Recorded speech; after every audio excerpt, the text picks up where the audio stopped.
हृदय से स्वागत है। आज के ये पुरुषोत्तम मास के इस पावन अवसर पे भगवान के यश गान का हम लाभ उठाने वाले हैं हिज ग्रेस वैष्णव सेवादास प्रभु जी के मुख से। तो समय को मद्देनजर रखते हुए, समय की मर्यादा को ध्यान में रखते हुए हम सीधा प्रभु जी से कहेंगे कि वो अपनी दिव्य वाणी का हमें लाभ दें। प्रभु जी के विषय में थोड़ा सा मैं आपको बस इंट्रो देना चाहता हूँ कि प्रभु जी कृष्ण भावनामृत में लगभग 20 साल से हैं, और एज अ प्रोफेशन वो डीआरडीओ में सीनियर साइंटिस्ट हैं और निरंतर सेवा देते रहते हैं, ऑफिस में भी, अपने व्यवसाय में भी, और घर घर पे भी। और हमें भी अर्ली मॉर्निंग वो क्लासेस देते ही हैं। काफ़ी सारे भक्त जुड़े हुए हैं जो डेली उनसे जुड़ते हैं, और बाकी नए भक्त को भी मैं विशेष रूप से स्वागत करना चाहता हूँ। ओवर टू यू प्रभु जी। आगे प्रभु जी आपको अ, थैंक यू। प्रश्न से प्रभु जी। थैंक यू पुनीत प्रभु। हरे कृष्ण प्रभु जी, दंडवत प्रणाम। हरे कृष्णा। तो सभी भक्तों का बहुत बहुत आभार। जगत गुरु शिला प्रभुपाद की जय। तो सबसे पहले हम मंगलाचरण से स्टार्ट करते हैं। ओम नमो भगवते वासुदेवाय। ओम नमो भगवते वासुदेवाय। ओम नमो भगवते वासुदेवाय। ओम अज्ञानतिमन्दस्य ज्ञानाञ्जनशलाकया चक्षुरुन्मिलितं येन तस्मै श्रीगुरुवे नमः। श्रीचैतन्यमनोविष्टं स्थापितं येन भूतले स्वयं रूपकदा मह्यं ददाति स पदान्तिकं। वन्देऽहं श्रीगुरुः श्रीपदकमलं श्रीगुरून् वैष्णवाञ्च श्रीरूपं सागरयातं सगररघुनाथं तं सञ्जीवं साद्वैतं सावधूतं परिजनसहितं कृष्णचैतन्यदेवं श्रीराधा कृष्णपादान् सैगललित श्रीविशाखाविन्दाश्च। हे कृष्ण करुणा सिंधु दीनबंधु जगतपते गोपेश गोपिका कांत श्री राधा कांत नमस्तुते। तप्त कांचन गौरांगी राधे वृंदावनेश्वरी विश्वानुसुते देवी प्रणमामि हरिप्रिये। वाञ्छाकल्तरुभ्यश्च कृपा सिन्धुभ्य एव च पतितानां पावनेभ्यो वैष्णवेभ्यो नमो नमः। नमो विष्णुपदाय कृष्णपृष्ठाय भूतले श्रीमते भक्तिवेदांत स्वामिते नामिने। नमस्ते सरस्वती देवे गौरवाणी प्रचारिणे निर्विशेष शून्यवादी पाश्चात्य देशतारिणे। जय श्री कृष्ण चैतन्य प्रभु नित्यानंद श्री अद्वैत गदाधर शिवासादि गौर भक्त वृंद। हरे कृष्णा कृष्ण कृष्ण हरे हरे हरे राम राम राम हरे हरे। हरे कृष्णा कृष्ण कृष्ण हरे राम राम हरे हरे। हरे कृष्णा कृष्ण हरे राम राम हरे हरे। गुरुवे गौरचंद्राय राधिकाय तदालय कृष्णाय कृष्ण भक्ताय तद्भक्ताय नमः। हरे कृष्ण। तो स्वागत है आप सभी का आज के इस विशेष सेशन के अंदर। और हम सर्वप्रथम प्रणाम करेंगे इस्कॉन संस्थापक आचार्य हिज डिवाइन ग्रेस श्री भक्ति वेदांत स्वामी शिला प्रभुपाद को। अर्चनीय वंदनीय प्रातः स्मरणीय जगत गुरु शिला प्रभुपाद की जय। तो अध्याय 1 जो हमारा भगवत गीता का है उस पे जाने से पूर्व हम लोग सबसे सर्वप्रथम जो प्रभुपाद जी ने इसका जो भगवत गीता में इंट्रोडक्शन लिखा है उसको सर्वप्रथम हम लोग पढ़ेंगे। और इंट्रोडक्शन के अंदर एक तरीके से आप समझ लीजिए कि जो इंट्रोडक्शन है वो आपका भगवत गीता का बुनियाद है। उस बुनियाद के ऊपर पूरे 18 चैप्टर्स जो हैं प्रभुपाद जी ने उसका जो परपट उनमें तात्पर्य जो प्रभुपाद जी ने लिखा है उनको हम जो आगे के अध्यायों में हम पढ़ते हैं तो उसको सारांश रूप में प्रभुपाद जी ने इस इंट्रोडक्शन के अंदर भूमिका के अंदर प्रभुपाद जी ने विषय वस्तु के अंदर उसमें लिखा है। तो हम प्रयास करेंगे उसको आज के दिन हम जो इंट्रोडक्शन है उसको समझने का। कल से हम लोग अध्याय 1 को हम लोग स्टार्ट करेंगे। तो आप सभी से विनम्र निवेदन है तो आप सभी ध्यान पूर्वक श्रवण करें और प्रयास करें इसको, क्योंकि इस समय की सीमा रहेगी हमारे पास 1 घंटे का समय है। तो उस शॉर्ट समय के अंदर हम लोग प्रयास करेंगे उसको पूर्ण करने का जो काफ़ी बड़ा प्रभुपाद जी ने इंट्रोडक्शन लिखा है। और उसके पश्चात आगे के सेशंस जो हैं हमारे जो 15 जून तक लगातार चलेंगे तो सभी सेशंस के अंदर हम लोग प्रयास करेंगे पेस को मेंटेन करते हुए ताकि हम लोग समय पूर्वक हमारे पूरे 15 जून तक हम पूरे 18 अध्याय जो है हम पूर्ण कर सकें। तो आप सभी की सहायता से और हमारे जो गुरु महाराज है उनके आशीर्वाद के माध्यम से प्रभुपाद की कृपा के माध्यम से और पूर्ववर्ती आचार्य और वर्तमान आचार्य और भगवान महाप्रभु श्री चैतन्य महाप्रभु के आशीर्वाद से हम लोग प्रयास करेंगे कि आज जो ये पुरुषोत्तम मास की शुरुआत के अंदर हमने जो ये संकल्प लिया है 1 माह के अंदर पूर्ण भगवत गीता का तो उसके अंदर हम सफल हो पाएं। और हम सभी के जीवन के अंदर जो भी कुछ अज्ञानता है वो इस मशाल के माध्यम से, एक जो ज्वाला जो भगवत गीता के माध्यम से, इस ज्ञान के माध्यम से वो भस्मीभूत हो सके और हम अपने जीवन को सफल कर सके। तो उसी क्रम के अंदर, उसी संकल्प के साथ हम लोग आगे बढ़ेंगे।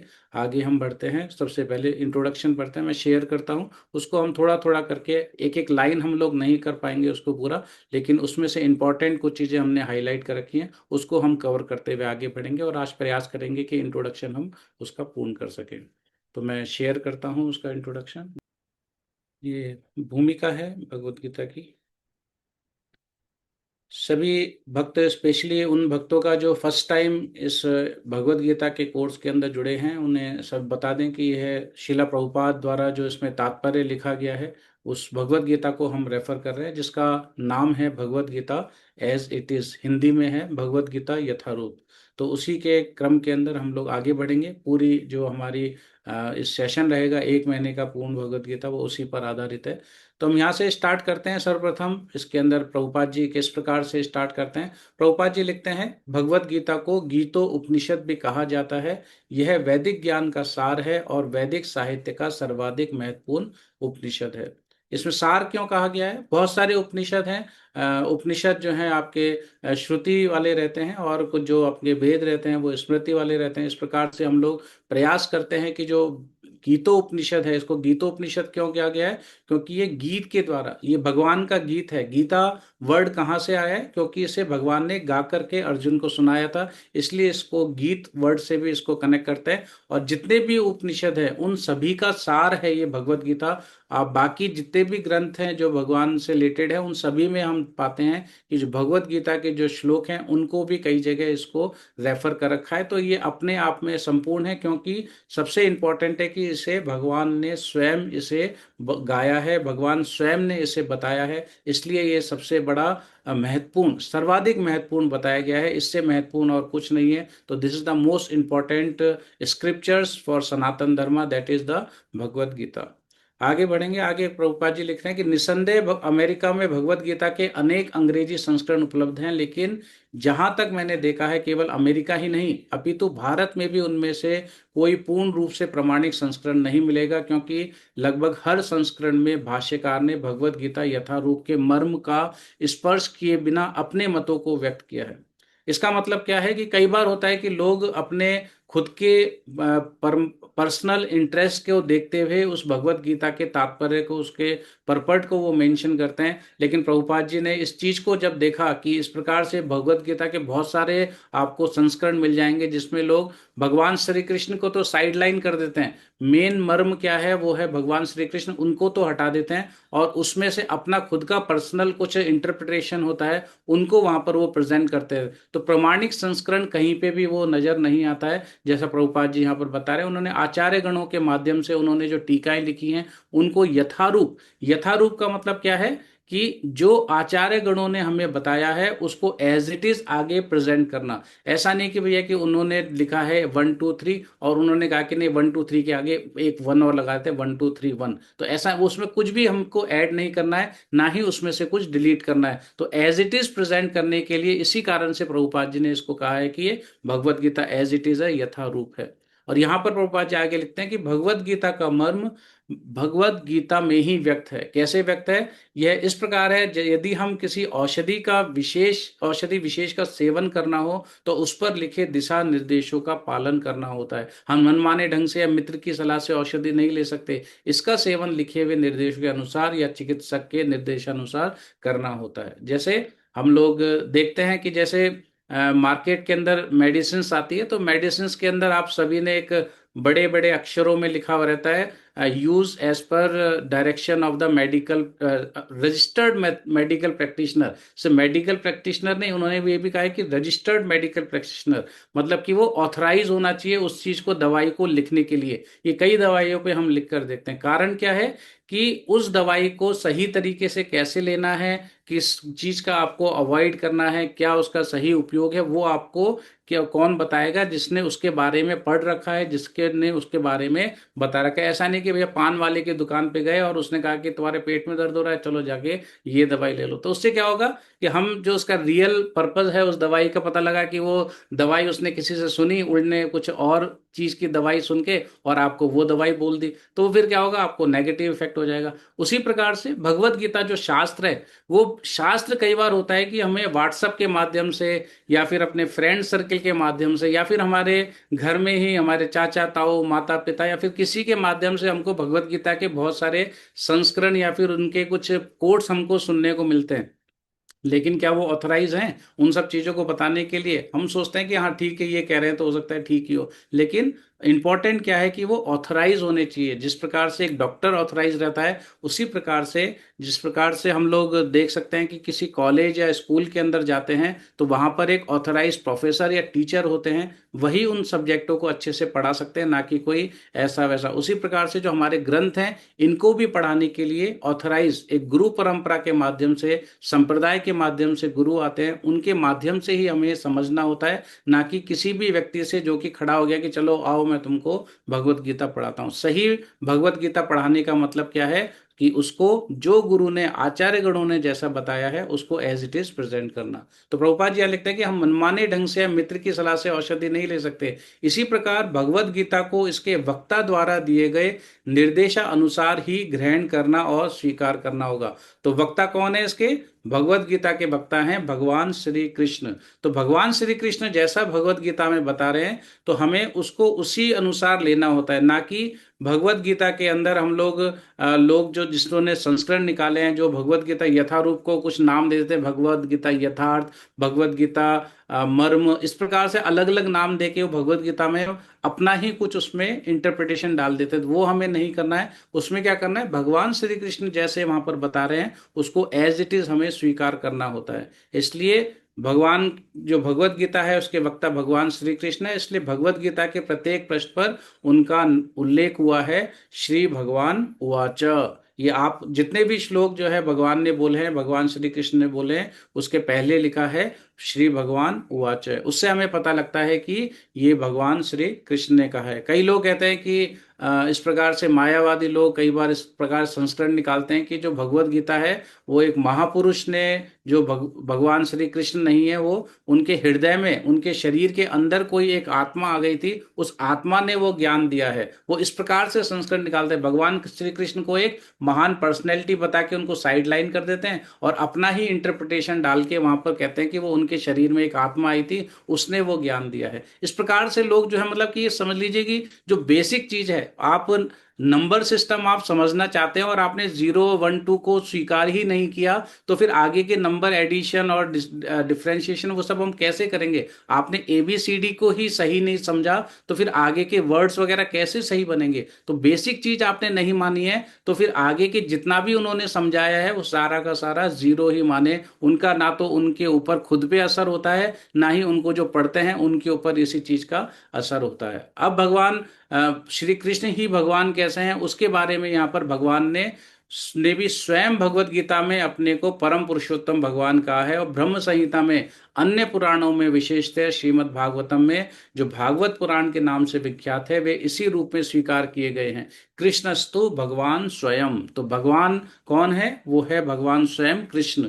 अतएव भगवत गीता हमें भगवान ने जैसी बताई है वैसे ही स्वीकार करनी चाहिए। सबसे पहले मतलब बेसिक चीज क्या है? सबसे पहले हम सब ये माने कि भगवान Shri Krishna is the supreme personality of God head, सर्वोपरि, उनके बराबर कोई नहीं, उनसे बड़ा कोई नहीं। और उन भगवान जो श्री कृष्ण है उनके माध्यम से हम लोग ये गीता हम सुन रहे हैं। तो भगवान श्री कृष्ण को अगर भगवान मानेंगे और उनके द्वारा बताई गई जो बात है उनको हम मानेंगे कि हाँ इन्होंने जो कही है तो 100% वो सही होगी, वो मानते हुए जब हम पढ़ेंगे तो डेफिनेटली हमें इसका सही रिजल्ट हमें इसका मिलेगा। तो इसके पश्चात हम लोग आगे देखते हैं, आगे क्या कहते हैं। भगवत गीता के चतुर्थ अध्याय में भगवान स्वयं क्या बता रहे हैं अर्जुन को? इमं विवस्वते योगम प्रोक्तवाहनम अव्ययम विवस्वान् मनवे प्राह मनोरीक्षा कवे अब्रवीत् एवं परंपरा प्राप्तम् इमं राजर्षयो विदुः स कालेन इह मेता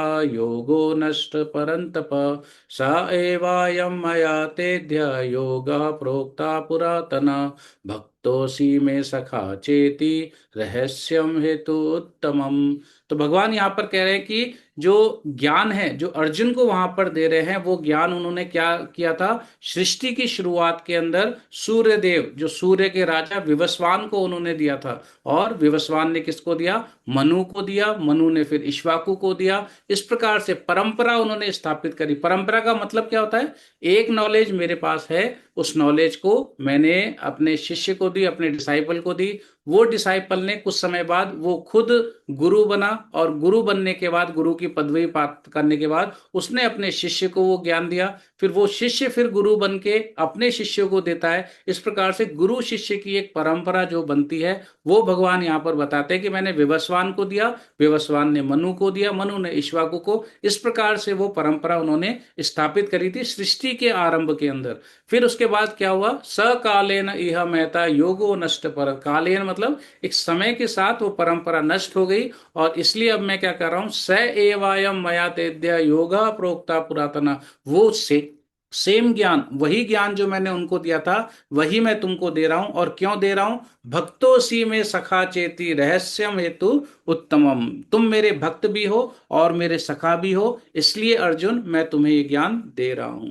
यहाँ पर भगवान अर्जुन को सूचित करते हैं कि भगवत गीता की यह योग पद्धति सर्वप्रथम सूर्यदेव को बताई गई, सूर्यदेव ने इसे मनु को बताया, मनु ने इक्ष्वाकु को बताया। इस प्रकार गुरु परंपरा द्वारा यह योग पद्धति एक वक्ता से दूसरे वक्ता पर पहुंचती रही। लेकिन कालांतर में यह छिन्न भिन्न हो गई, फलस्वरूप भगवान को इसे फिर से बताना पड़ रहा है, इस बार अर्जुन को कुरुक्षेत्र के युद्ध स्थल में। और वो क्यों क्यों बता रहे हैं अर्जुन को, वे अर्जुन से कहते हैं कि मैं तुम्हें ये परम रहस्य इसलिए प्रदान कर रहा हूं क्योंकि तुम मेरे भक्त तथा मित्र हो। इसका तात्पर्य यह है कि भगवत गीता ऐसा ग्रंथ है जो विशेष रूप से भगवत भक्त के लिए है, भगवत भक्त के निमित्त है। तो इसमें क्वालिफिकेशन पता लग रही है, इस रहस्य को जानने के लिए क्वालिफिकेशन पैसे से नहीं बनेगी, क्वालिफिकेशन आपकी पढ़ाई, सांसारिक पढ़ाई की डिग्री से नहीं बनेगी, क्वालिफिकेशन आपकी सुंदरता से नहीं बनेगी, क्वालिफिकेशन आप कितना अच्छा बोलते हैं उससे नहीं बनेगी। क्वालिफिकेशन बनेगी कि आप कैसे भक्त हैं। आपको क्या करना पड़ेगा, भगवान का भक्त बनना पड़ेगा इसको समझने के लिए, और भगवान का मित्र बनना पड़ेगा। मतलब भक्त का मतलब क्या हो गया, वो भगवान आगे बताते हैं कि भक्त का मतलब क्या होता है, कैसे भक्त बन सकते हैं भगवान के, वो सब चीजें आगे भगवान बताएंगे। तो क्वालिफिकेशन कोई भी मटेरियल चीज इसमें मैटर नहीं करती। मैटर क्या करता है कि अगर आप भगवान के भक्त हैं और मित्र हैं, तो इसलिए जो है भगवान वहां पर बताते हैं। इसके पश्चात भगवान यहाँ पर आगे क्या बताते हैं, हमें इस बात पर ध्यान देना चाहिए कि अर्जुन ने भगवत गीता को किस तरह ग्रहण किया। अब हम इस एक महीने का कोर्स कर रहे हैं, तो इसको ग्रहण करने का किस प्रकार से हमें भाव रखना चाहिए, उसका वर्णन इस दशम अध्याय के 12वें से 14वें श्लोक में हुआ है। अर्जुन भगवान को क्या कह रहा है, परम ब्रह्म परम धाम पवित्रम परमम भवान पुरुषम शाश्वतम दिव्यम आदिदेवम अजम विभुम आहुस्त्वां ऋषया सर्वे देव ऋषि नारदस्तथा आसितो असितो देवलो व्यासा स्वयं चैव ब्रवीषि मे सर्वमेतत्ततं मन्ये यन्मां वदसि केशवा न हि ते भगवन् व्यक्तिं विदुर्देवा न दानवा। तो अर्जुन क्या कह रहा है यहाँ पर, वो क्या भाव है अर्जुन का, उसको भगवत गीता के ज्ञान को ग्रहण करने का, वो इस श्लोक के माध्यम से हमें पता लग रहा है कि अर्जुन कह रहा है कि आप भगवान परंतप परम धाम पवित्रम परम सत्य हैं, आप शाश्वत दिव्य आदि पुरुष अजन्मे तथा महानतम हैं। नारद असित देवल और व्यास जैसे समस्त मुनि आपके विषय में इस सत्य की पुष्टि करते हैं, और अब आप स्वयं मुझे इसी की घोषणा कर रहे हैं। हे कृष्ण, आपने जो कुछ कहा है उसे पूर्ण रूप से मैं सत्य मानता हूँ। हे प्रभु, न तो देवता और न असुर ही आपके व्यक्तित्व को समझ सकते हैं। इंपॉर्टेंट क्या है, हमें भगवान को एज इट इज स्वीकार करना है, supreme personality of God head. उस प्रकार से जब हम स्वीकार करेंगे तो वो ज्ञान है वो हम अपने सामर्थ्य से नहीं ले सकते। जब भगवान उसको प्रेमवश रिवील करेंगे, वो उजागर करेंगे हमारे तरफ, कि हाँ अब मैं तुमको ये ज्ञान देने के लिए तैयार हूं, तब हमें वो ज्ञान मिल पाएगा। ऐसा नहीं कि हम कितनी ही कोशिश कर ले, हमें चाहे हम देवता हों चाहे हम असुर हों, कैसे भी हो, कितने भी शक्तिशाली हों, लेकिन वो ज्ञान नहीं मिल सकता। ज्ञान मिलेगा जब हम भगवान के भक्त बनेंगे और भगवान को पूर्ण रूप से जैसे वो हैं वैसा उनको मानने को तैयार होंगे। भगवान से भगवत गीता सुनने के बाद अर्जुन ने कृष्ण को परम ब्रह्म स्वीकार कर लिया। प्रत्येक जीव ब्रह्म है, लेकिन परम पुरुषोत्तम भगवान परम ब्रह्म है। मतलब क्या है? क्योंकि जीव क्या है? जीव भगवान का अंश है, इसलिए उसको यहाँ पर बताया गया है कि वो ब्रह्म है। लेकिन साथ में भगवान कौन है? वो परम ब्रह्म है। हर जीव जो है वो ब्रह्म है। इसका मतलब ये नहीं कि हर जीव एक ही है, कि मैं हूं आप है आप सब एक ही। हर जीव अपने आप में व्यष्टि आत्मा है, इंडिविजुअल सोल है हर कोई। तो हर किसी का अपना अपना एग्जिस्टेंस है, लेकिन हमारा क्या है? हम अणु हैं। और भगवान क्या है? वो विभु हैं। भगवान की ही पूरी सत्ता है, और हम सब उनके अंश होने के कारण, जैसे सोने की खान में से अगर सोने का एक छोटा सा टुकड़ा भी निकालेंगे तो उसमें भी जो है वही गुण मिलेंगे जो पूरी सोने की खान में हर सोने के अंदर है। उसी प्रकार से हम जीव के अंदर, जो हम भगवान के अंश हैं, हमारे अंदर भी वही गुण मिलते हैं, इसलिए यहाँ पर बताया गया है। और आगे क्या कह रहे हैं? परम धाम का अर्थ है कि वे सबों के परम आश्रय या धाम है। पवित्रम का अर्थ है कि वे शुद्ध है, और भौतिक कलमश से बेदाग हैं। भौतिक कलमश से बेदाग मतलब यहाँ पर संसार में आते हैं, लेकिन इन सब चीजों में कहीं पे भी वो इन्वॉल्व नहीं होते। वो तो प्रेमवश आते हैं, अपनी लीलाएं करते हैं, चले जाते हैं। ऐसा नहीं कि उनको अपने कर्मों के अंदर कहीं फंसना पड़ता हो। सबों के परम आश्रय या धाम है। और पुरुषम का अर्थ है कि वे परम भोक्ता हैं। शाश्वतम अर्थात आदि हैं। सनातन, दिव्यम अर्थ दिव्य है, और आदि देवम मतलब भगवान है। अजन्म मतलब अजन्मा है, और विभु मतलब महानतम है। तो ये सब चीजें जो है अर्जुन ने स्वीकार करी। अगर हम इस भाव से भगवान को स्वीकार करेंगे और भगवत गीता को पढ़ेंगे, तो हम डेफिनेटली इसके सही मर्म को हम समझ पाएंगे। क्योंकि भगवत गीता का मर्म समझने के लिए पहले ये मानना होगा कि वो भगवान है। कई लोग उनको भगवान नहीं मानते और सोचते हैं कि भगवत गीता समझ में आ जाए तो वो कितने ही जन्म ले ले, वो कभी समझ में आने वाली नहीं है।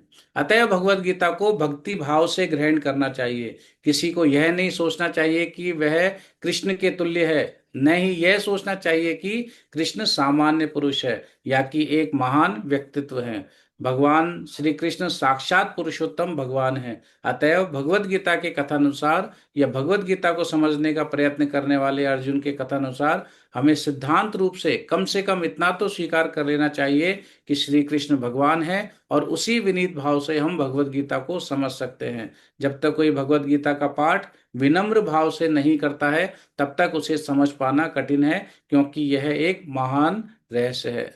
तो यहाँ पर हम समझ पा रहे हैं कि भगवत गीता का क्या मर्म होना चाहिए, क्या भाव होना चाहिए उसको समझने के लिए। आप सभी के अगर कोई भी प्रश्न हो तो आप नोट करके रखिए। जैसे ही सेशन एंड होगा हमारा 9 बजे के बाद, हम लोग उन प्रश्नों को भी ले पाएंगे, अगर कहीं पे भी किसी को कोई डाउट आता है। ठीक है, आगे बढ़ते हैं हम। आगे प्रभुपाद जी क्या लिख रहे हैं कि तो भगवत गीता क्या है? भगवत गीता का प्रयोजन मनुष्य को भौतिक संसार के अज्ञान से उबारना है। तो अब अज्ञान क्यों है, क्या है, वो सब चीज प्रभुपाद जी आगे भी लिखेंगे। जब मनुष्य जीवन के वास्तविक उद्देश्य को भूल जाता है, तो भगवान श्री कृष्ण विशेष रूप से उसी उद्देश्य की पुनर्स्थापना के लिए अवतार लेते हैं। यदा यदा ही धर्मस्य ग्लानिर् भवति भारत, सभी को वो श्लोक याद होगा। उसी के लिए भगवान यहाँ पर बता रहे हैं, प्रभुपाद जी क्या बता रहे हैं कि वो उसी की स्थापना के लिए यहाँ अवतार लेते हैं। तब भी असंख्य जागृत हुए लोगों में से कोई एक होता है जो वास्तव में अपनी स्थिति को जान पाता है, और यह भगवत गीता उसी के लिए कही गई है। वस्तुतः हम सभी अविद्या रूपी बागिन द्वारा निगल लिए गए हैं, लेकिन भगवान जीवों पर, विशेषतया मनुष्यों पर कृपालु हैं। इसी उद्देश्य से उन्होंने अपने मित्र अर्जुन को अपना शिष्य बनाकर भगवत गीता का प्रवचन दिया। तो यहाँ पर भगवान क्या कह रहे हैं? ऐसा नहीं कि किसी व्यक्ति ने जाके, या बद्ध जीव जो संसार के कामों में व्यस्त है, आहार निद्रा भय मैथुन के अंदर व्यस्त है, उसने कहा हो भगवान से कि आओ मुझे ज्ञान दो। ऐसा तो कभी भी नहीं हुआ। हर कोई तो अपने अपने जीवन में व्यस्त है। भगवान तो कृपालु हैं, वो तो चाहते हैं कि जितने भी जीव हैं मेरे अंश हैं, वो जल्दी से जल्दी अज्ञान से मुक्त हो।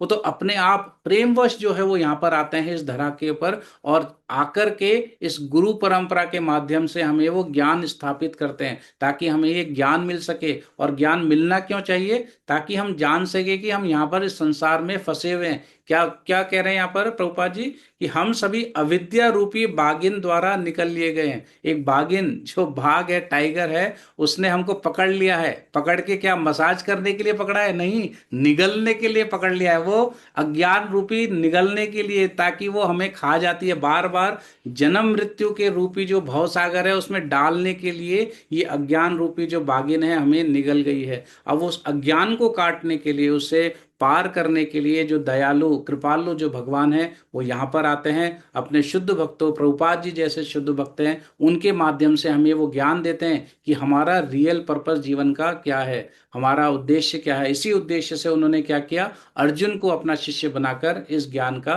प्रवचन दिया, ताकि वो ज्ञान हम सभी बद्ध जीवों तक पहुंच सके।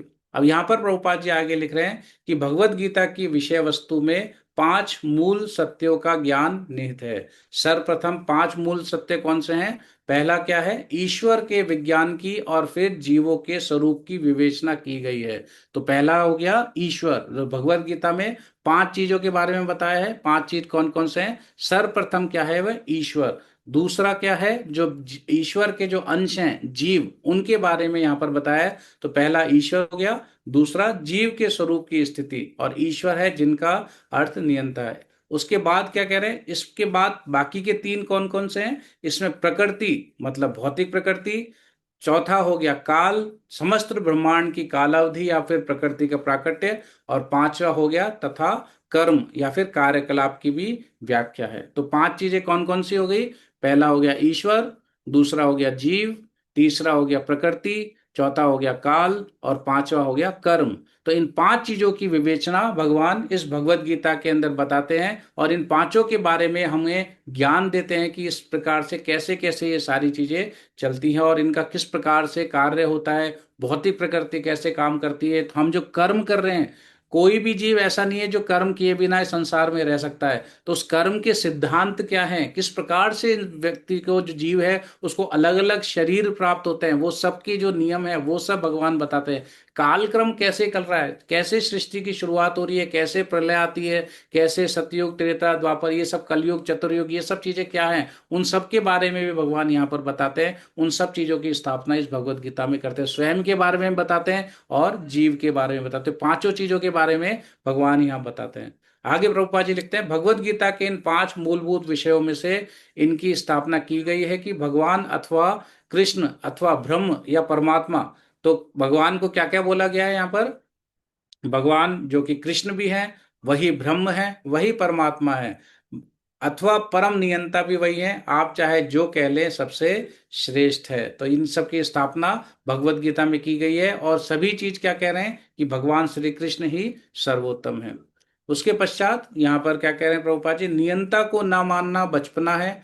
अब यहाँ पर नियंता का मतलब क्या हो गया? कंट्रोलर। अब प्रभुपाद जी यहाँ पर एक छोटा सा उदाहरण देते हैं एक बालक का, कि बालक जो बहुत छोटा है, उसे अगर हाईवे पे हम जा रहे हैं तो उसको गाड़ियां दौड़ती हुई नजर आती है, तो उसे लगता है कि गाड़ियां अपने आप दौड़ रही है, क्योंकि उसको ड्राइवर नजर नहीं आ रहा है। अरे वाह, ये गाड़ी अच्छी लग रही है, ये गाड़ी अच्छी लग रही है, उसे पता ही नहीं लग रहा है कि इसको चलाने वाला भी कोई अंदर है। उसी प्रकार से यहाँ पर जो जीव है वो भूल चुका है अज्ञानवश कि ये जो शरीर चल रहे हैं, चाहे वो मनुष्य का शरीर हो, चाहे वो किसी पशु का शरीर हो, चाहे किसी जलचर का शरीर हो, चाहे वो वृक्ष का शरीर हो, वो सभी शरीरों के अंदर एक जीवात्मा है जो भगवान द्वारा कंट्रोल्ड है। नियंता मतलब कौन है? वो भगवान है, परम नियंता। और उस नियंता, परम नियंता के एक लोकल मैनेजर समझ लीजिए, लोकल ओनर समझ लीजिए, वो जीव है जो इस बॉडी के अंदर, जो इस शरीर रूपी गाड़ी को चलाने के लिए यहाँ पर आया हुआ है। तो हम सभी इस शरीर रूपी गाड़ी के अंदर, इस व्हीकल के अंदर हम हैं और इसको चला रहे हैं। और कब तक चलाएंगे? जब तक इस शरीर की एक्सपायरी डेट नहीं आ जाएगी। जैसे ही इस शरीर की एक्सपायरी डेट आ जाएगी, जैसे डीजल की कार होती है उसकी 10 साल की एक्सपायरी होती है, पेट्रोल की कार की 15 साल की एक्सपायरी होती है। अगर आपके पास वो कार है तो 15 साल बाद क्या करोगे? उस गाड़ी को छोड़ दोगे, नई गाड़ी खरीद लोगे।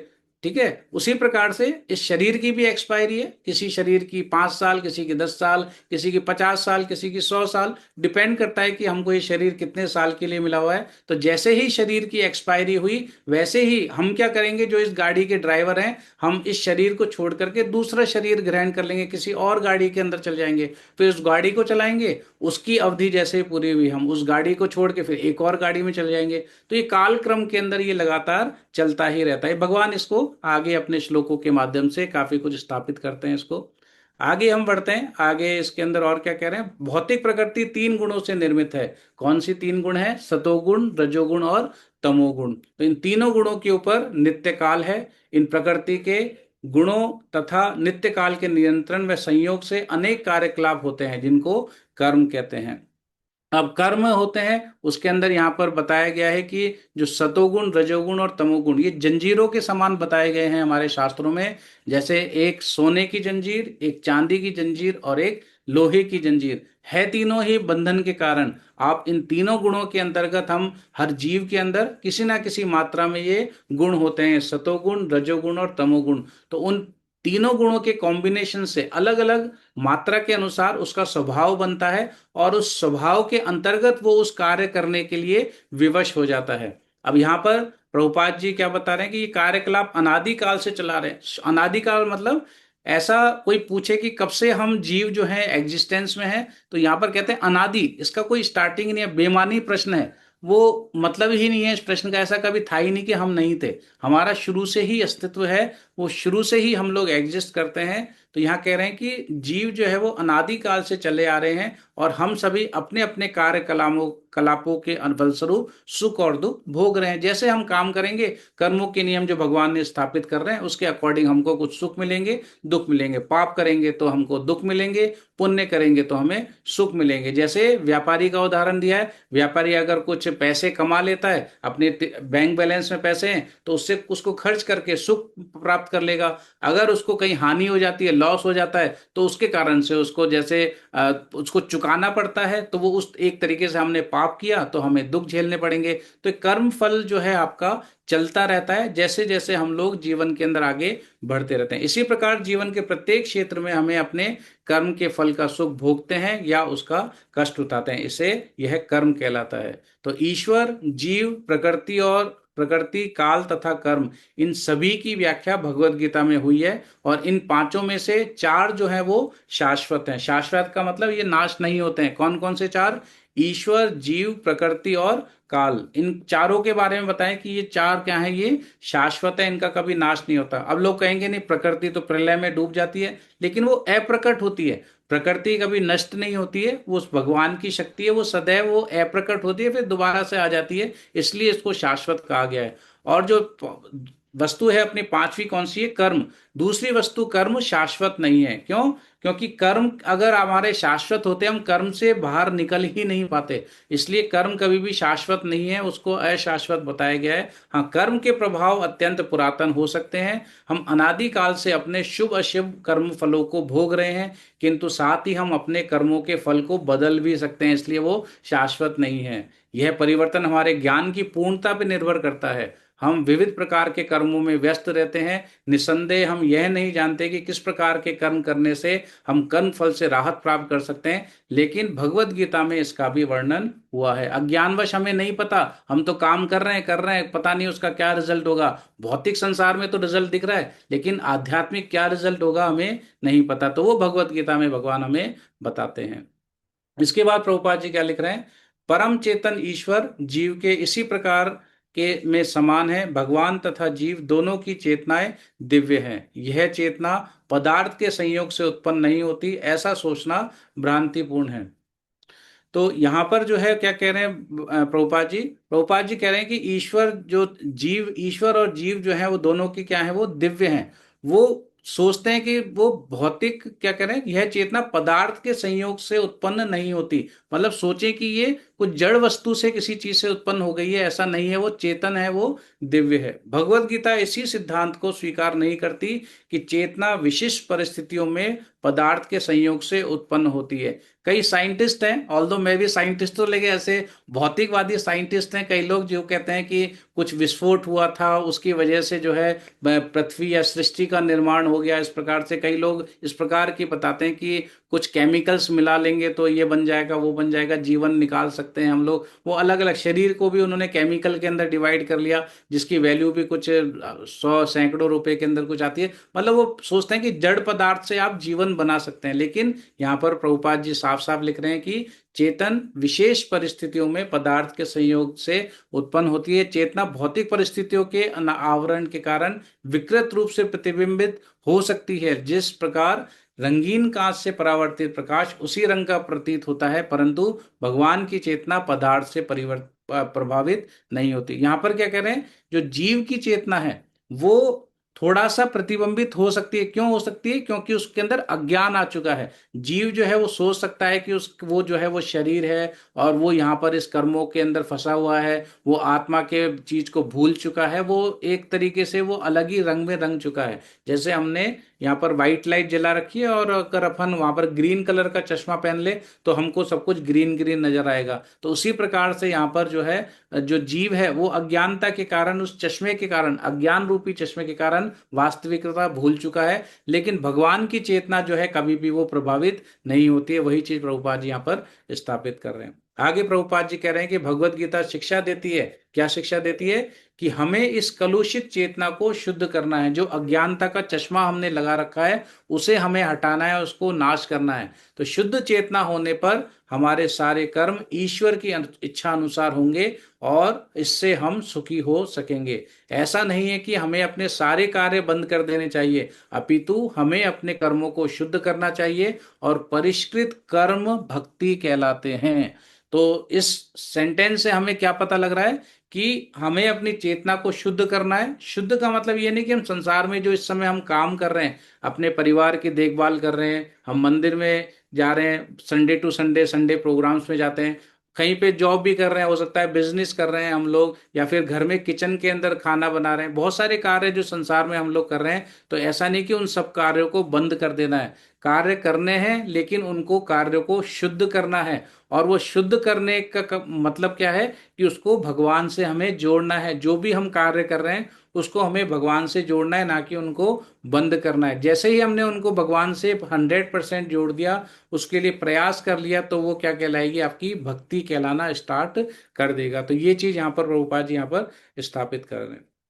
इसके बाद प्रभुपाद जी लिख रहे हैं कि कलुषित चेतना में मैं हूं का अर्थ है कि मैं सर्वे सर्वा हूं, मैं भोगता हूं। ये अज्ञानता के कारण हर जीव के अंदर होता है, हर किसी में होता है कि मैं इस घर का मालिक हूं, मैं इस परिवार का मालिक हूं, ये किचन मेरी है, यहाँ पर जैसा मैं चाहूंगी वैसा होगा, इस परिवार में जो मैं चाहूंगा वैसा होगा, इन बच्चों को खाना कौन खिला रहा है? मैं खिला रहा हूँ, मेरी वजह से जो है ये बच्चे पल रहे हैं। इस प्रकार से एक अज्ञानता की होती है कि मैं ही जो हूँ सब कुछ हूँ। और इस पे दो चीज है, एक तो मैं हूँ, मैं ही सब कुछ हूँ। दूसरा क्या है कि मैं भोगता हूँ। ये सब चीज किसके लिए? मेरे लिए है। इस घर के अंदर जो भी सामान है मेरे भोगने के लिए है। ये परिवार के में जो सब कार्य कर रहे हैं किसके लिए? मेरे प्रसन्नता के लिए कार्य कर रहे हैं। तो ये दो चीज जो है आपकी कलुषित चेतना के कारण है। लेकिन वास्तव में परमेश्वर सृष्टा तथा भोक्ता दोनों है। परमेश्वर ही है सब कुछ, हम नहीं हैं। और परमेश्वर का अंश होने के कारण जीव न तो सृष्टा है न ही भोक्ता, वह मात्र सहयोगी है। वह सृजित तथा भुक्त है। मतलब क्या कह रहे हैं यहाँ पर? उदाहरण प्रभुपाद जी लिखते हैं कि जैसे एक मशीन है, उस मशीन के अंदर एक कलपुर्जा कोई लगा हुआ है, तो वो एक उसको सहयोग कर रहा है। वो अपने आप को ही मशीन समझ ले तो उसकी मूर्खता है। जैसे ही उस मशीन में से वो कलपुर्जा अलग हुआ, मान लो एरोप्लेन है, एरोप्लेन जा रहा है और उसमें से एक पेच निकल के जमीन पे गिर गया, तो उस पेज की कितनी वैल्यू है? कुछ नहीं, वो तो ठोकरों में इधर उधर भागता फिरेगा। लेकिन वो पेज जो है अगर एरोप्लेन से जुड़ा हुआ है तो उसकी वैल्यू जो है करोड़ों की है। तो वो इंपॉर्टेंट क्या है कि हम अगर भगवान से जुड़े हुए हैं तब तक हमारी वैल्यू है। जैसे ही हमने भगवान से हमने अपने आप को अलग कर लिया तो हमारी कोई वैल्यू नहीं रहेगी। तो आगे भगवपाद जी और क्या लिखते हैं कि वैदिक ज्ञान शोध का विषय नहीं है, हमारा शोध कार्य अपूर्ण है क्योंकि हम अपूर्ण इंद्रियों के द्वारा शोध करते हैं। इसका मतलब यह है कि लोग क्या सोचते हैं कि हम इन भगवत गीता के अंदर और अपने भागवतम के अंदर स्क्रिप्चर्स में तब हम विश्वास करेंगे जब हम खुद एक्सपेरिमेंट करके देख लेंगे। हम जब भगवान को देख नहीं लेंगे तब तक हम विश्वास नहीं करेंगे। हम पहले ये जानेंगे वो जानेंगे, हम सूर्य जो है देव है या नहीं, सूर्य लोक है या नहीं है, ब्रह्म लोक है या नहीं है, इनको जब तक हम जाएंगे नहीं तब तक विश्वास नहीं करेंगे। इस प्रकार से वो लोग क्लेम करते हैं। तो वो क्या कह रहे हैं प्रभुपाद जी की, ये जो है शोध का विषय नहीं है, हमें पूर्ण ज्ञान को स्वीकार करना होगा। जैसा कि भगवत गीता में बताया गया है, परंपरा द्वारा हम तक पहुंचता है। हमें ज्ञान को परंपरा के उपयुक्त स्रोत से ग्रहण करना होता है। जो परंपरा परम आध्यात्मिक गुरु साक्षात भगवान से प्रारंभ होती है और गुरु शिष्यों की यह परंपरा आगे बढ़ती है। जो परंपरा से हमें ज्ञान मिल रहा है वो हमें एज इट इज स्वीकार करना चाहिए, ना कि उस शोध के अंदर लग जाए। नहीं तो जीवन चला जाएगा लेकिन वो शोध पूरा नहीं हो पाएगा। फिर अगले जन्म में जीरो से वापस से स्टार्ट करोगे तो कभी किसी भी जीवन के अंदर आप उस शोध को पूरा नहीं कर पाओगे।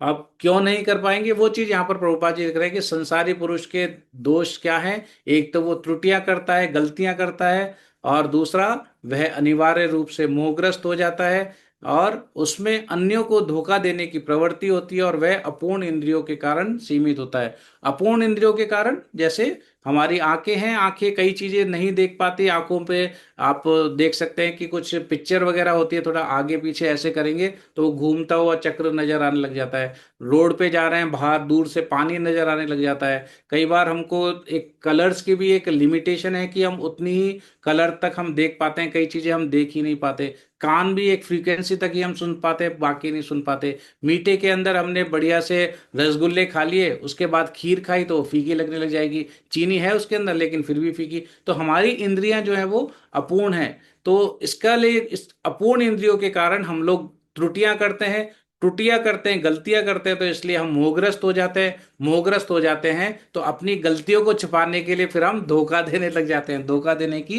प्रवृत्ति होती है। तो ये चीज जो है हमारे संसारी पुरुषों में होती है। तो इसलिए कभी वो सोचे कि खुद शोध करके एक फाइनल सही रिजल्ट पे पहुंच पाएगा, वो बहुत ही मुश्किल है, एक तरीके से नामुमकिन है। इन चार दोषों के कारण मनुष्य सर्वव्यापी ज्ञान विषयक पूर्ण सूचना नहीं दे पाता। उसे गुरु परंपरा के माध्यम से ही ज्ञान को स्वीकार करना होगा। इसके पश्चात प्रभुपाद जी कहते हैं कि इस संसार में मनुष्य बिल्लियों तथा कुत्तों के समान लड़ने के लिए नहीं है। मनुष्यों को क्या करना है, मनुष्य अपने जीवन की महत्ता समझकर सामान्य पशुओं की भांति आचरण करना बंद कर दे। कौन से आचरण होता है, आहार निद्रा भय मैथुनश्च समान है ना पशु भी नराणाम धर्म को अधिको विशेषा धर्म नहीं ना पशु भी नराणाम। आहार खाना खाना, निद्रा मतलब सोना, भय मतलब अपनी रक्षा करना, और मैथुन मतलब अपनी संतानोत्पत्ति करना। तो चारों काम जो है वो पुरुष मतलब मनुष्य में और पशुओं में बिल्कुल समान है। लेकिन धर्म न अधिक विशेषा, धर्म मतलब अगर एक धर्म है वही उसको विशेष बनाता है, और अगर धर्म के अनुसार वो कार्य नहीं करता है तो वो पशु के समान है। तो यहाँ पर क्या कह रहे हैं कि मनुष्य को अपने जीवन के उद्देश्य को समझना चाहिए, और इसका निर्देश सभी वैदिक ग्रंथों में दिया गया है, जिसका सार भगवत गीता में मिलता है। जो श्लोक अभी मैंने बोला वो महाभारत का श्लोक है, और यहाँ पर जो है हमें यही बताते हैं कि जीवन का उद्देश्य क्या है, इस सार को समझना, ना कि इन चारों चीजों में उलझना। क्योंकि बाकी पशु भी समान काम कर रहे हैं और मनुष्य भी वही काम करने के लिए अपना जीवन बिता दे तो वे पशु के ही वो समान है। आगे प्रभुपाद जी लिख रहे हैं कि परमेश्वर तथा उनका दिव्य धाम ये दोनों ही सनातन है, और जीव भी सनातन है। सनातन धाम में परमेश्वर तथा जीव की संयुक्त संगति ही मानव जीवन की सार्थकता है। भगवान जीवों पर अत्यंत दयालु रहते हैं, इसलिए वे उनके आत्मज हैं। मत सनातन का मतलब क्या रहता है, सनातन का मतलब जिसका कोई स्टार्टिंग नहीं है, जिसका एंड नहीं है, वो लगातार चलते आ रहे हैं, चलते आ रहे हैं, इसलिए उसको सनातन बोलते हैं। जिसका कहीं एंड हो रहा है, कहीं पे खत्म हो रहा है, तो वो आप सनातन नहीं कहेंगे। तो भगवान का धाम, भगवान दोनों ही सनातन है और जीव भी सनातन है, और दोनों मिल जाएंगे तभी जो है जीवन की सार्थकता है। और भगवान डेफिनेटली कृपालु हैं, तभी तो यहाँ पर आके हमें ये ज्ञान देते हैं, स्थापित करते हैं। आगे प्रभुपाद जी यहाँ पर सनातन गोस्वामी और चैतन्य महाप्रभु के भी विषय में बताते हैं कि जीव का कार्य क्या है। जब सनातन गोस्वामी ने श्री चैतन्य महाप्रभु से प्रत्येक जीव के स्वरूप के विषय में जिज्ञासा की, तो भगवान ने उत्तर दिया कि जीव का स्वरूप या स्वाभाविक स्थिति भगवान की सेवा करना है। तो भगवान श्री कृष्ण चैतन्य महाप्रभु के रूप में एक भक्त के रूप में, भक्त के भाव के अंदर यहाँ पर अवतरित हुए 500 साल के लगभग पूर्व, बंगाल के अंदर नवद्वीप धाम के अंदर। तो वहां पर आके उन्होंने, जो उनके शिष्य थे सनातन गोस्वामी, उन्होंने ये प्रश्न किया कि जीव की जो क्या स्वरूप है उसको क्या करना है। स्वरूप का मतलब क्या रहता है? स्वरूप का मतलब होता है एक तरीके से आपका यू कैन से कि जैसे चीनी है, चीनी का स्वरूप क्या है, उसका मेन गुण क्या है, उसको मीठा करना। ठीक है, उसको अगर चीनी अगर मीठा नहीं कर रही है तो उसका कोई फायदा नहीं है भैया। चीनी नाम की चीनी है, कोई मतलब ही नहीं है, चीनी चीनी थोड़ी है। कोई नमक है, उसको खारा करने का उसका गुण है। जल है, उसकी तरलता उसका एक गुण है, धर्म कह सकते हैं उसको। उसी प्रकार से जीव का धर्म क्या है, उसका स्वरूप क्या है, वो है सेवा करना, जो उससे अलग नहीं कर सकते। चीनी से उसकी मिठास अलग नहीं कर सकते, पानी से उसकी तरलता अलग नहीं कर सकते। उसी प्रकार से जीव से उसकी जो सेवा करने की प्रवृत्ति है उसको आप परिवर्तित, उससे हटा नहीं कर सकते। तो इसमें क्या कह रहे हैं चैतन्य महाप्रभु की, वो कहते हैं कि एक जीव दूसरे जीव की सेवा में सदैव लगा हुआ है। एक जीव दूसरे जीव की सेवा कई रूपों में करता है। कैसे करता है? एक व्यक्ति अपने स्वामी की सेवा करता है, व्यक्ति ए स्वामी बै की सेवा करता है, बै अपने स्वामी सै की, सै अपने स्वामी दै की। इस तरह हम देखते हैं कि एक मित्र दूसरे की, माता पुत्र की सेवा, पत्नी पति की सेवा, पति पत्नी की सेवा, इस प्रकार से हम देखते हैं कोई ना कोई हर किसी की सेवा में लगे ही रहते हैं। तो जीव का स्वरूप यहाँ पर क्या स्थापित कर रहे हैं? सेवा करना। अब यहाँ पर दो चीज है, एक सेवा, एक माया की सेवा और एक भगवान की सेवा। या तो हम माया की सेवा कर लें, अगर माया की सेवा नहीं करेंगे तो हमें जो अगर हम भगवान की सेवा कर लें, अगर हम भगवान की सेवा नहीं करें तो मजबूरीवश हमको और कोई चॉइस बचेगी नहीं, हमें माया की सेवा करनी ही पड़ेगी। और माया की सेवा का मतलब संसार में अलग अलग चीजों के अंदर हम ढूंढेंगे और लोगों के सेवा करने के लिए मौका ढूंढते हैं। कोई अपने बॉस की सेवा करता है, कोई अपने परिवार की, अगर किसी का परिवार भी नहीं है तो एक पालतू जानवर पाल लेगा, उसकी सेवा करने लग जाएगा। घर में कोई पेट डॉग, पेट कैट कोई भी एक पाल लेगा कि हाँ उसकी सेवा करने लग जाएगा। उसको धर्म है उसका सेवा करना, किसी की ना किसी की उसके सेवा करने का उसका गुण होता है, तो वो सदैव उसको करता है। उससे उसे आनंद मिलता है जीव को सेवा करने से। इसलिए हमें सेवा किसकी करनी चाहिए? भगवान श्री कृष्ण की, उससे ही हम शुद्ध हो सकते हैं। वस्तुतः भगवान के साथ हमारा संबंध सेवा का संबंध है। परमेश्वर परम भोक्ता है और हम सारे जीव उनके सेवक हैं। हम सब उनके भोग के लिए उत्पन्न किए गए हैं। हम सब भगवान के साथ उनके नित्य भोग में भाग लेते हैं और हम सुखी बनते हैं। हम किसी अन्य प्रकार से सुखी नहीं हो सकते। स्वतंत्र रूप से सुखी बन पाना संभव नहीं है। जिस प्रकार शरीर का कोई भाग उदर के सहयोग बिना सुखी नहीं रह सकता, उसी प्रकार परमेश्वर की दिव्य प्रेम में सेवा किए बिना जीव सुखी नहीं हो सकता। जिस प्रकार से हमने देखा था एरोप्लेन का कोई पार्ट उससे जुड़ा रहता है तो हमेशा से उसकी वैल्यू रहती है। उसी प्रकार से जीव अगर भगवान से जुड़ा हुआ है तो उसकी वैल्यू रहेगी। आगे हम थोड़ा सा और बढ़ेंगे आगे की तरफ। यहाँ पर भगवान यहाँ पर बताते हैं कि भगवत गीता के 15वें अध्याय के 5वें श्लोक में कहते हैं कि भगवान ने सुझाव दिया कि हम निम्नलिखित प्रकार से आध्यात्मिक जगत की प्राप्ति करें। अब यहाँ पर आध्यात्मिक जगत की प्राप्ति के लिए 15वें अध्याय के 5वें श्लोक में भगवान यहाँ पर बता रहे हैं। क्या बता रहे हैं? निर्माण मोहाजित संग दोषा आध्यात्म नित्या विनिवृत्त कामा द्वंद्वैर्मुक्ता सुख दुख संगे गच्छन्त मूढ़ा पदम अव्ययम तत्। यहाँ पर भगवान क्या कह रहे हैं? पदम पदम व्ययम अर्थात सनातन राज्य, जो धाम को वही प्राप्त होता है। कौन प्राप्त होता है? जो निर्माण मोह है। निर्माण मतलब बिना किसी मान के, अपनी खुद की मान की इच्छा से, उसकी कोई मान पाने की कोई इच्छा नहीं कि मुझे बहुत कुछ सम्मानित करे, ऐसा को निर्माण मोह। इसका अर्थ क्या हुआ कि हम उपाधियों के पीछे हम उपाधियों के पीछे पड़े रहते हैं। कोई महाशय बनना चाहता है, कोई प्रभु बनना चाहता है, कोई राष्ट्रपति, कोई धनवान, परंतु जब तक हम इन उपाधियों से चिपके रहते हैं तब तक हम शरीर के प्रति आसक्त रहते हैं, क्योंकि ये उपाधियां शरीर से संबंधित है, लेकिन हम शरीर नहीं है। और इसकी अनुभूति होना ही आध्यात्मिक अनुभूति की प्रथम अवस्था है। तो भगवान यहाँ पर इसका सूत्र हमें बता रहे हैं।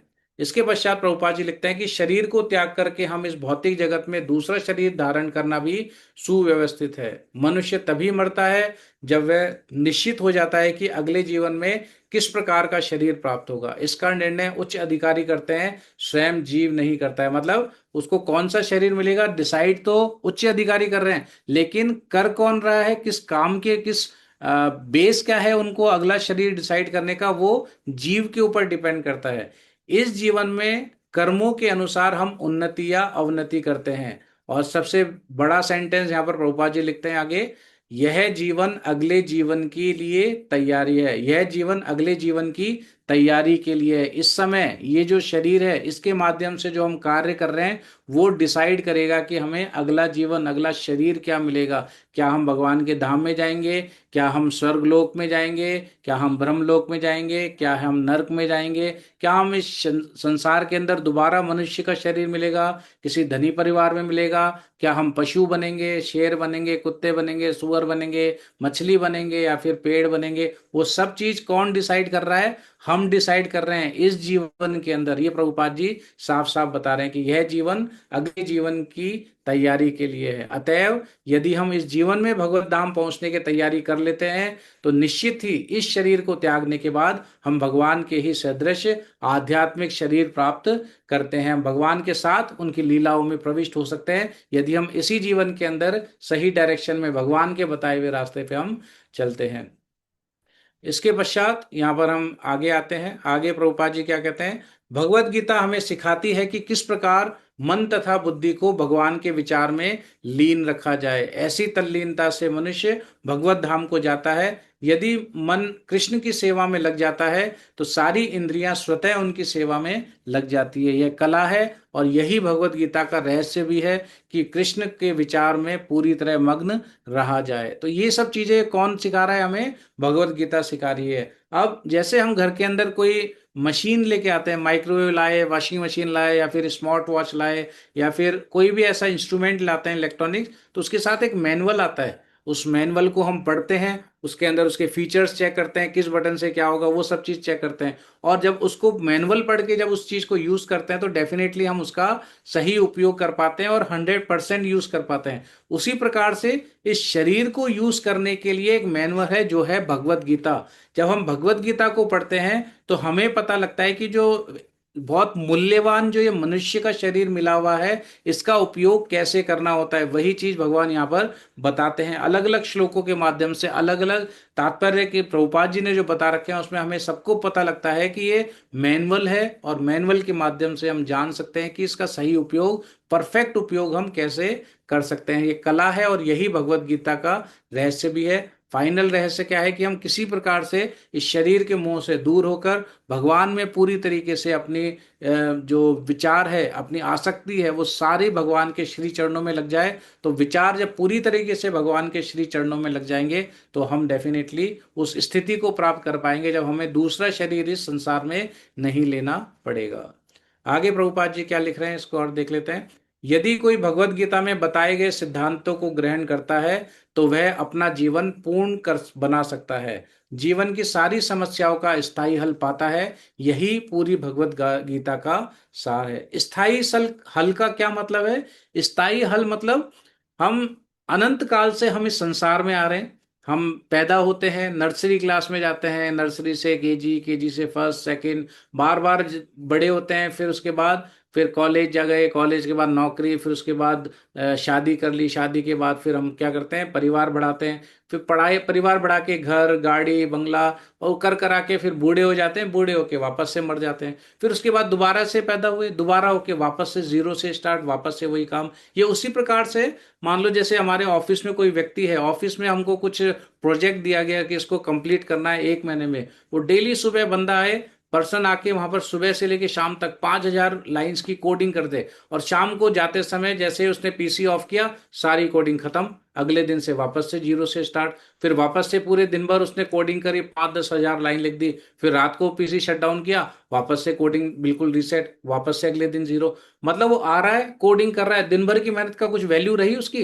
कोई रिजल्ट निकलेगा? कुछ नहीं। वो तो आ रहा है जा रहा है, आ रहा है जा रहा है, दिन भर की मेहनत हुई वो सब जीरो। उसी प्रकार से हम भी इस शरीर में बार बार आते हैं, बार बार बहुत सारे काम करते हैं, कभी स्वर्ग में भी चले जाते हैं, कभी संसार में बहुत सारी चीजें इकट्ठे भी कर लेते हैं, लेकिन अंत में क्या होता है? शरीर छूटता है, सब कुछ जीरो, वापस से जीरो से स्टार्ट। तो ये सब चीजें चलती आ रही हैं, चलती आ रही हैं। स्थायी हल क्या है? कि संसार में ही हमें ना आने पड़े, जन्म मृत्यु जरा व्याधि, गर्भ में ना जाना पड़े, हमें 9 महीने की पीड़ा ना सहनी पड़े, बार बार यहाँ पर संसार में स्ट्रगल ना करना पड़े, बिना चाहे बीमारियां आती है, बिना चाहे बुढ़ापा आता है, ना चाहते हुए भी मृत्यु आती है, और कभी भी आ जाती है। वो हम सोचते हैं कि भैया हम 100 साल या 80 साल जिएंगे, को पता लगा 40 साल में निमट गए, पता लगा 20 साल में निमट गए, कुछ पता ही नहीं। तो ये सब चीजें क्या है? बंधन के सूचक हैं। तो अब इसका स्थायी हल क्या है? कि हम किसी भी प्रकार से हम ऐसी स्थिति प्राप्त कर लें कि सब कुछ हमारे कंट्रोल में है। ना हमें मृत्यु आए, ना हम बीमार हो, ना बुढ़ापा आए। इस तरीके की स्थिति वो कब प्राप्त हो सकती है? उसका स्थायी हल, जीवन की सारी समस्याओं का हल। समस्या ये नहीं कि मेरे पास पैसा कम है, ज्यादा पैसे कैसे कमाऊं, भैया थोड़ा सा यहाँ पर मेरे शेयर मार्केट डाउन चल रहे हैं, इसको कैसे बढ़ा लूं, भैया थोड़ा सोने का भाव आजकल थोड़ा ज्यादा हो रहा है, इसको कैसे खरीद लूं, कौन सी जमीन सस्ती है, ये समस्याएं नहीं। स्थायी जो रियल में समस्या है जीवन की, जन्म मृत्यु जरा व्याधि, वो वाली समस्याओं का स्थायी हल वो क्या है? वो हमें बताती है भगवत गीता। वहां पर हमको ये चीजें पता लगती है। इसके पश्चात जो है यहाँ पर गीता महात्म्य के कुछ यहाँ पर श्लोक दिए हैं, बहुत ही सुंदर श्लोक यहाँ पर प्रभुपाद जी कोट कर रहे हैं, इसको हम देख लेते हैं। गीता अध्ययनस्य शीलस्य प्राणायाम परस्य च नैव सन्ति हि पापानि पूर्व जन्म कृतानि च। इसमें क्या बता रहे हैं प्रभुपाद जी? कि यदि कोई भगवत गीता को निष्ठा तथा गंभीरता के साथ पढ़ता है, तो भगवान की कृपा से उसके सारे पूर्व दुष्कर्मों के फलों का उस पर कोई प्रभाव नहीं पड़ता। मतलब क्या है? कि आपने बहुत सारे उल्टे सीधे काम कर रखे हैं, लेकिन अगर आपने इन सब चीजों को आपने ग्रहण कर लिया, तो फिर क्या होगा? आपको उन सब चीजों का दुष्कर्म नहीं लगेगा, अगर आपने भगवत गीता को निष्ठा पूर्वक और गंभीरता से आपने पढ़ लिया। और फिर भगवान 18वें अध्याय के 66वें श्लोक में क्या बता रहे हैं? सर्वधर्म परित्यज्य माम एकम शरणम व्रज, अहम त्वाम सर्व पापेभ्यो मोक्षयिष्यामि मा शुचः। भगवान यहाँ क्या बता रहे हैं? कि सब धर्मों को त्याग कर, कैसे भी धर्म हो तुम्हारे, उन सभी धर्मों को त्याग करके एकमात्र मेरी शरण में आ जाओ, मैं तुम्हें समस्त पापों से मुक्त कर दूंगा, तुम डरो मत। इस प्रकार अपनी शरण में आए भक्त का पूरा उत्तरदायित्व भगवान अपने ऊपर लेते हैं, और उसके समस्त पापों को नष्ट कर देते हैं, या फिर उनको क्षमा कर देते हैं। उसके पश्चात यहाँ पर बहुत सुंदर श्लोक क्या कह रहे हैं? मलिन मोचनम पुंसाम जल स्नानम दिने दिने, सुकृत सुकृत गीता स सकृत गीतामृत स्नानम संसार मलनाशनम। यहाँ पर क्या कह रहे हैं? जिस प्रकार से हम प्रतिदिन हम मनुष्य जल से स्नान करके क्या करते हैं? अपने शरीर को स्वच्छ करते हैं, रेगुलर स्नान करके अपने शरीर को स्वच्छ करते हैं। इसी प्रकार से यदि कोई भगवत गीता रूपी पवित्र गंगा जल से एक बार भी स्नान कर ले, तो वह भौतिक जीवन की मलिनता से सदा सदा के लिए मुक्त हो सकता है। तो ये बहुत ही सुंदर श्लोक है। इसके पश्चात यहाँ पर एक बहुत ही अद्भुत श्लोक यहाँ पर बता रहे हैं, जो हमने फर्स्ट लाइन इसकी इंट्रोडक्शन की पढ़ी थी, कि सभी गीत जो उपनिषदों का सार है, ये वो चीज यहाँ पर इस श्लोक में आती है। सर्वोपनिषदो गावो दोग्धा गोपाल नंदना, पार्थो वत्स सुधीर भोक्ता दुग्ध गीतामृतम महत। तो यह गीता उपनिषद भगवत गीता जो समस्त उपनिषदों का सार है, गाय के तुल्य है, और ग्वाल बाल के रूप में विख्यात भगवान कृष्ण इस गाय को धू रहे हैं। अर्जुन बछड़े के समान है, और सारे विद्वान तथा शुद्ध भक्त भगवत गीता के अमृत में दूध का पान करने वाले हैं। तो मतलब सर्वो उपनिषदों गावो, जितने भी उपनिषद हैं वो एक गाय के समान है। दोग्धा, दूध निकालने वाले कौन है? गोपाल नंदन, गोपाल यहाँ पर नंद बाबा को बोला है, तो नंद बाबा के बेटे श्री कृष्ण वो हैं दूध निकालने वाले। पार्थो, पार्थो वत्स, जो जो बछड़ा है, क्योंकि गाय दूध तभी देती है जब बछड़ा होता है। तो बछड़ा कौन है? वो पार्थ, जो अपना अर्जुन है वो है सुधीर भोक्ता। जो बाकी जो बुद्धिमान भोक्ता जो भक्तगण हैं वो दुग्ध गीता अमृतम महत, जो महान जो गीता का अमृत है वो बुद्धिमान जो भक्त लोग हैं, जो ग्वाल बाल हैं, उसको वो पी रहे हैं। और अंत के अंदर यहाँ पर प्रभुपाद जी कौन सा श्लोक बता रहे हैं? एकम शास्त्रम देव की पुत्र गीतम, एको देवो देव की पुत्र एव, एको मंत्रस्य तस्य नमानि यानि, कर्माप्येकम तस्य देवस्य सेवा। एकम शास्त्रम देवकी पुत्र गीतम, एक ही शास्त्र है। कौन सा शास्त्र? देवकी पुत्र का गीत। कौन है देव की पुत्र? भगवान श्री कृष्ण, उनका गीत भगवत गीता। एको देवो देव की पुत्र एवा, एक ही देव है, एक ही देवता जो है देव की पुत्र भगवान श्री कृष्ण। एको मंत्र से तस्य नमानि, यानी एक ही मंत्र है जो हमें जपना चाहिए, जिसका नमन करना चाहिए, जो कि है हरे कृष्ण कृष्ण कृष्ण हरे हरे, हरे राम राम राम हरे हरे। भगवान श्री कृष्ण का मंत्र, इसे एक ही मंत्र है। और कर्माप्य एकम तस्य देवस्य सेवा, और कर्म भी यह है, एक ही कर्म है, जो कि है भगवान की सेवा, उन देवता की सेवा, भगवान Shri Krishna supreme personality God head, उनकी सेवा करना। तो यहाँ पर जो कर्माप्य एकम क्या है? केवल एक ही कार्य हो, भगवान की सेवा। तो यहाँ पर जो है प्रभुपाद जी द्वारा लिखा गया ये इंट्रोडक्शन है, भूमिका ये पूर्ण होती है। इसके पश्चात यहाँ पर प्रभुपाद जी गुरु परंपरा के बारे में बताते हैं कि एवं परंपरा प्राप्तम इवं राजर्षयो विदु। जो परंपरा है वो यहाँ पर पता लग रही है, किस परंपरा से? भगवान श्री कृष्ण से ये परंपरा स्टार्ट होती है। भगवान श्री कृष्ण ने ये ज्ञान दिया था ब्रह्मा जी को, इसीलिए जो परंपरा जिससे हम जुड़े हुए हैं, हम सब जुड़े हैं, वो है ब्रह्म मध्व गौड़ीय संप्रदाय। क्योंकि इस संप्रदाय के अंदर मध्वाचार्य एक आचार्य रहे हैं, उनके द्वारा ये ज्ञान आगे बढ़ा था, तो इसलिए इसको ब्रह्म मध्व गौड़ीय संप्रदाय बोला गया। चार प्रकार के संप्रदाय हैं। पहला ब्रह्म संप्रदाय, जो ब्रह्मा जी से स्टार्ट हुआ, भगवान कृष्ण ने ब्रह्मा जी को ज्ञान दिया। दूसरा है रुद्र संप्रदाय, जो कि भगवान कृष्ण ने शिव जी को ज्ञान दिया। तीसरा है श्री संप्रदाय, भगवान कृष्ण ने लक्ष्मी जी को ज्ञान दिया।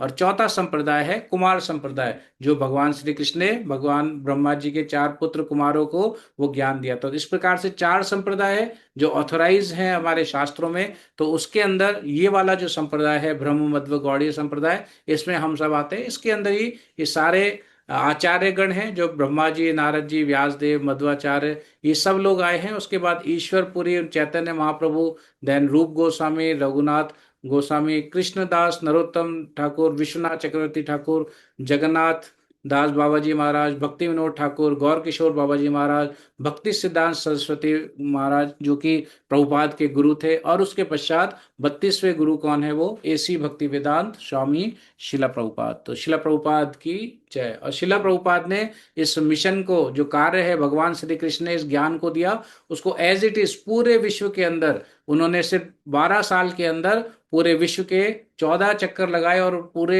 हर देश के अंदर इस कृष्ण भावनामृत को फैलाया। और वहां पर भगवान द्वारा जो दिया हुआ ज्ञान था उसको एज इट इज स्थापित किया। भगवत गीता की कम से कम 50 to 60 करोड़ कॉपीज जो है आज तक जो है डिस्ट्रीब्यूट हो चुकी हैं पूरे विश्व के अंदर। और प्रभुपाद जी ने इतने कम समय के अंदर 100 से ज़्यादा पुस्तकों को उन्होंने प्रकाशित किया, उन्होंने लिखा। और इन सब चीज़ों के लिए किसके लिए लिखा? वो सब लिखा हम सब बद्ध जीवों के लिए, ताकि संसार के अंदर हम सब आए, हम सब समझें कि जीवन का सही उद्देश्य क्या है। तो यहाँ पे हमारा सेशन का विराम होता है। आई होप आप सभी को ध्यान पूर्वक आपने समझ करके जाना होगा। आप सभी का बहुत बहुत आभार ध्यान पूर्वक श्रवण करने के लिए। भगवान की वाणी भगवत गीता की जय। वांछा कल्पतरुभ्यश्च कृपा सिंधुभ्य एव च पतितानां पावनेभ्यो वैष्णवेभ्यो नमो नमः। वैष्णव ठाकुर शिला प्रभुपाद की जय। सदगुरुदेव महाराज की जय। अनंत कोटि वैष्णव वृंद की जय। आप सभी भक्तों की जय। हरे कृष्ण।